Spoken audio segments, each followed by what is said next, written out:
Um, okay, let's just unpack this right away. Yeah. I think most of us have this default assumption when we go grocery shopping. Yeah, you just walk down the aisle. Right, you walk down the aisle, you grab a box of something off the shelf, Mm-hmm. and you toss it in the cart. Mm-hmm. And there is this subconscious belief for all of us Yeah. that, hey, if it is being sold, it must be safe. Right. The idea that there is a grown-up in the room checking the homework before we actually eat it. Exactly. And for those of us paying attention to food systems, we often hold up the European Union as the absolute gold standard. Oh, definitely. You know, the narrative, right. The U.S. is the Wild West allowing all these chemicals, but in Europe, well, they ban everything. Yeah. It is a very comforting thought. It is. But we have a document in front of us today for this deep dive that essentially takes a sledgehammer to that entire assumption. It really does. It is a policy memorandum, and it's titled EU Food Additive Governance, Addressing Cumulative Risk and Structural Gaps. Catchy. Right.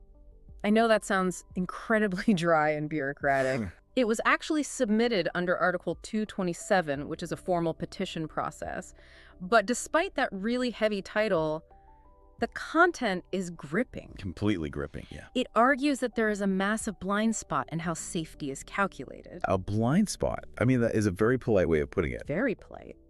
The memo basically argues that while the regulators are busy testing one single chemical at a time in a pristine, sterile lab, the real world is, well, it's messy. Messy, chaotic, and chemically complex. Right. And our bodies are dealing with a reality that the current rule book just isn't accounting for. That is the core of it. And before we really dive into the mechanics of this, we do need to set the stage with a very specific disclaimer from the source text itself. Oh yeah, this is important. This is crucial. The memorandum explicitly states that its objective is not to allege misconduct. Right. So we aren't talking about a conspiracy here. No, not at all. No one is twirling a mustache in a dark room trying to poison the population.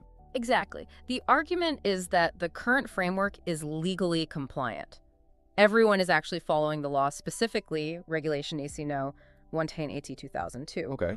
But the argument is that the science has evolved and the governance hasn't kept up. It is about a structural gap.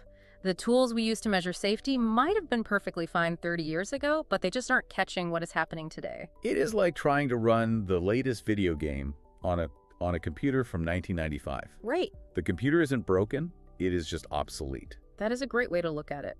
So let's look at this obsolete software. The first big concept, the memo attacks, is something they call the single substance paradigm. Mm-hmm. So how does the EU currently decide if an additive, say a preservative in my yogurt, is actually safe? Well, currently under the regulations, additives are evaluated on a strict substance-by-substance basis. Okay. So the European Food Safety Authority, or EFSA, looks at a specific chemical, let's just call it preservative X. Preservative X, got it. They look for the NOAEL. That stands for No Observed Adverse Effect Level. Okay, let's break that down for everyone listening. No observed adverse effect. What does it actually look like in practice? It is toxicology 101, really. They take a group of lab animals, usually rats, and they feed them increasing amounts of preservative X Increasing amounts until what? until they see a negative effect. Oh? Right? Maybe the rat gets sick, maybe it develops a tumor, maybe it dies. Once they find that toxic limit, they back way off. How far off? They usually divide that toxic number by a safety factor of 100 just to create a massive buffer zone. And that number becomes the acceptable daily intake. Correct, the ADI. So if 100 milligrams makes a rat sick, they might set the human limit at 1 milligram. Which, to be fair, sounds pretty logical on paper. You find the cliff edge and you build a fence 100 miles away from it. Exactly. So why is the memo saying this is a problem? Well, it is logical, but it is highly reductionist. The memo points out a really significant flaw in the model. These toxicological studies are controlled animal studies starting with standardized healthy baseline conditions. Standardized healthy, meaning healthy rats.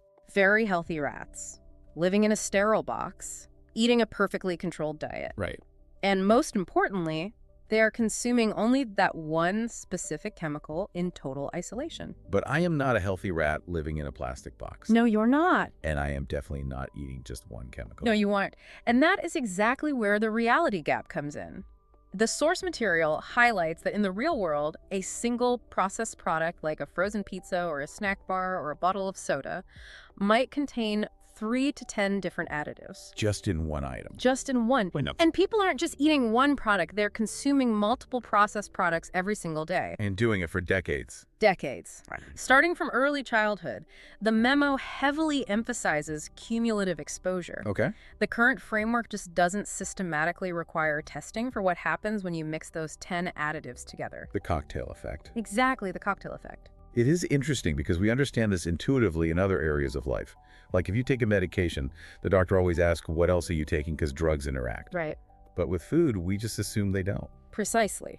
We assume that if chemical A is safe and chemical B is safe, then A plus B is also naturally safe. But chemistry doesn't always work that way. Not at all. Sometimes A plus B equals C and C is toxic, or A amplifies the effects of B. It is like, imagine a band, right? You test the drummer to make sure he isn't playing too loud. He passes. Okay. You test the guitarist. She passes. But you never check to see if the whole band playing at once is going to just blow out your eardrum. That is a very apt analogy. You are validating the instruments in isolation, but the human body experiences the symphony. Wow. The source specifically lists additive combinations routinely co-occurring as a missing data point. And it also mentions they aren't systematically testing for multi-generational effects either. That is a scary thought. Yeah. So even if the additives are safe for me, we don't know if the cocktail affects my kids. The standard tests generally don't run long enough to tell us that, so we have this massive blind spot regarding the mixture. Right. But this leads us to the second part of the memo, which honestly I found even more unsettling. Unsettling how? It is not just about the mix. It is about what we are actually looking for. The memo argues that the current tests are looking for the wrong kind of damage. Right. They're looking for acute toxicity. Like, does it kill you? Does it cause a tumor immediately? Exactly. We're moving from acute toxicity, essentially poison, to chronic low-grade dysfunction. Okay. The memo highlights that independent scientific literature is waving massive red flags about things the regulators aren't even measuring, specifically regarding the gut and metabolic health. Let's talk about the gut. Gut health is such a buzzword right now for everyone listening, but the memo gets really technical here. It does. It specifically calls out emulsifiers. These are everywhere. They keep textures smooth in ice cream and sauces and salad dressings. What is the actual issue there, according to the memo? The issue is the intestinal barrier. Think of your gut lining like a castle wall. It has a layer of mucus that keeps the bacteria inside your gut away from your bloodstream. Okay, it's a protective shield. Right, a protective shield.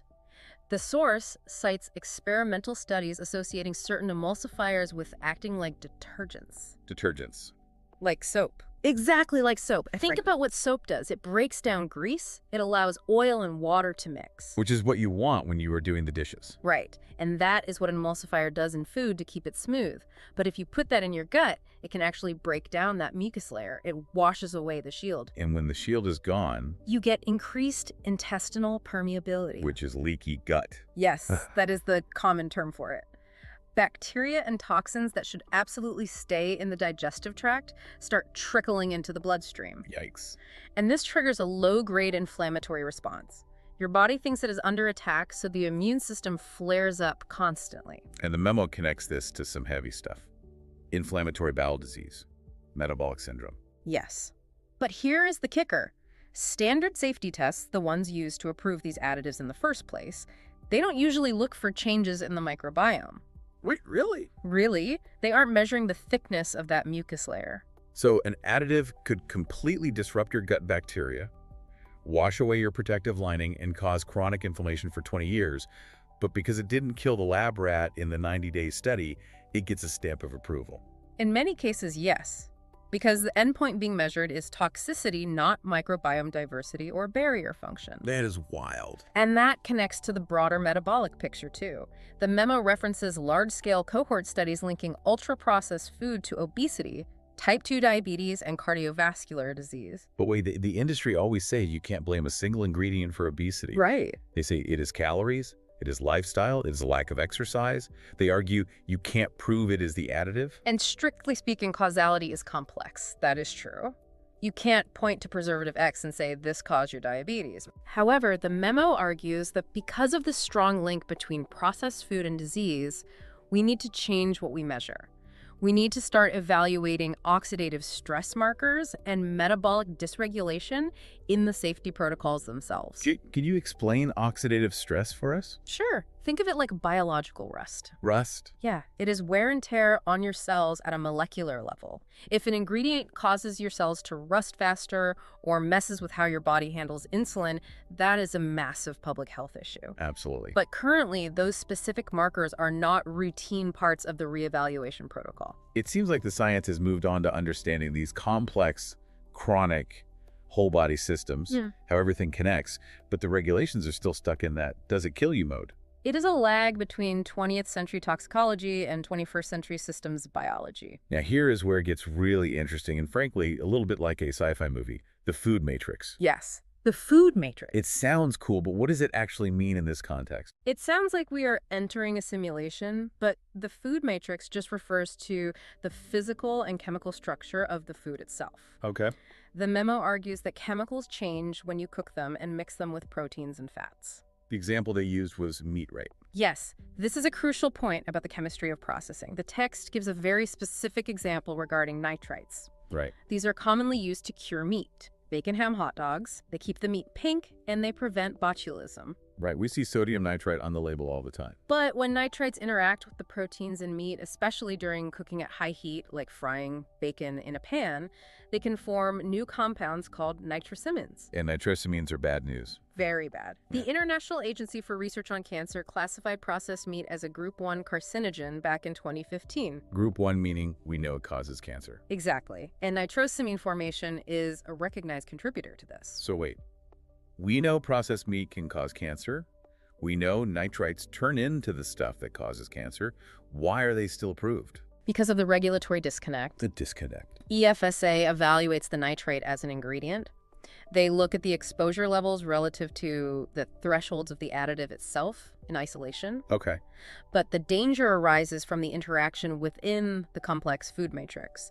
The risk isn't just the chemical in the jar. It is what the chemical becomes when it is inside a hot dog that you are grilling on a barbecue. It is the difference between testing a match for safety and testing a match thrown into a pile of dry leaves. Right. The match is safe, the fire is not. Exactly. And the source argues that this chronic cumulative exposure to these reaction products, the things created during the cooking process, is what warrants further procedural consideration. Because it is entirely missed. It is not being adequately captured by the current single substance model. Okay, so let's recap so far for everyone listening. We have the cocktail effect, which is mixing chemicals we don't test together. We have the gut health blind spot, which is ignoring the microbiome entirely. And we have the food matrix, where chemicals change when we cook them. That is the trio, yes. Why hasn't this been fixed? Who is actually doing the science here? This brings us to the independence paradox. Yes, this is a structural issue that makes a lot of people uncomfortable.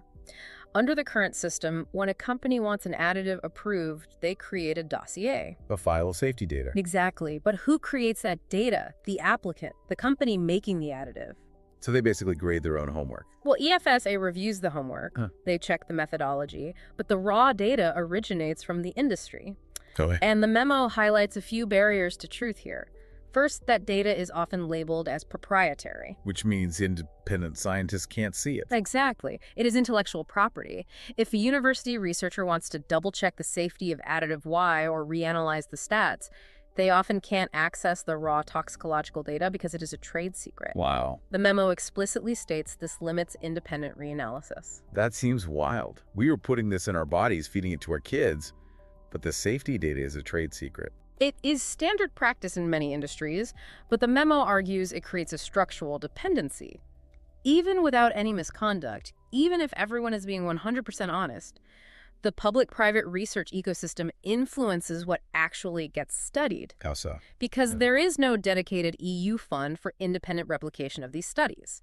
So if the industry doesn't pay to test for a specific side effect, it might just never get tested. And there is no automatic research trigger mechanism, right? Yeah. The memo mentioned that. Correct. Imagine a new study comes out from a university in Italy saying, hey, we think this sweetener hurts the gut. Okay.